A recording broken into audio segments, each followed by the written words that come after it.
Hello everybody, it's time to do a barrel roll, and today I'm going to do a review on Doodle Champion Island Games. Now this little gem that I found is on Google. It's one of those little googly Easter eggy type thingos that kind of come for a little while and then they disappear. Sometimes it's a picture, sometimes it's a game to celebrate Pac-Man like it was a few years ago. But this one is to celebrate the 2020, I think it is, Tokyo Olympics. So that's really cool. Now, I went to this game, and I did not expect anything. I expected it to be like, it's just a little Google game. But this game actually surprised me. It has a good set of mini games.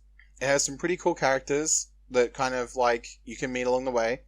And it's kind of short. Like, I didn't expect it to be anything too long, but it is fairly short. It's very enjoyable for how short it is. So if you just do the sports, and you just get to the ending as quickly as you can, then you end up only really spending about probably half an hour, maybe 15 minutes if you really, really rush through everything. It's not a very hard game to complete. Now, if you choose to do everything, it's going to take you probably another 45 minutes because you have to backtrack a lot and talk to a lot of people. So I played through this game twice. Once to see what it was like, and then again for the Let's Play that I did on it. So when I went through this game, I did not expect to have as much fun with it as I did. I think that the minigames are fantastic. If I'm going to rank them, there would probably be synchronized swimming, rock climbing, marathon, table tennis, skateboarding, rugby, and archery. I have no problem with the archery per se, I just think the AI is completely broken. As for the side quests, some of them are quite enjoyable, most of them are not, because most of them are fetch quests or backtracking a lot, and that does bring the side quest part of the game down a little bit, in my opinion. If you like those kind of side quests, then you'll probably enjoy it more. So there are different levels of the minigames too. There are the basic ones that you can just do, but as you go through the side quests, you will find harder ones, and they're just as fun as the original ones. So for a short little Google game that I didn't really expect to be super great or super bad, I actually had quite a blast.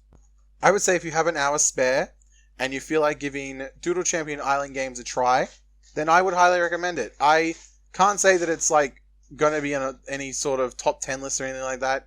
As far as Google Games goes, it's great. But yeah, definitely give it a chance if you have time for it. It doesn't really have a story, so I can't rank its story. I mean, it does have a story, but it's very vague. As far as gameplay goes, though, it handles pretty well for what it is. So I'd probably give that around a 7 or an 8. The minigames, like the minigames, each minigame, they have different rankings in my opinion, but overall they probably get about a 6. There's some that just pull the score down a lot. And overall, I'd probably give the game about a 6 or a 7.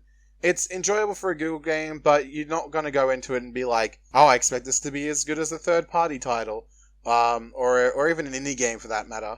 But it's definitely enjoyable for what it is. With that in mind, this was just going to be a very quick review, because it's a very small game. And at the end of the day, if you give it a chance and you don't like it, that's entirely up to you.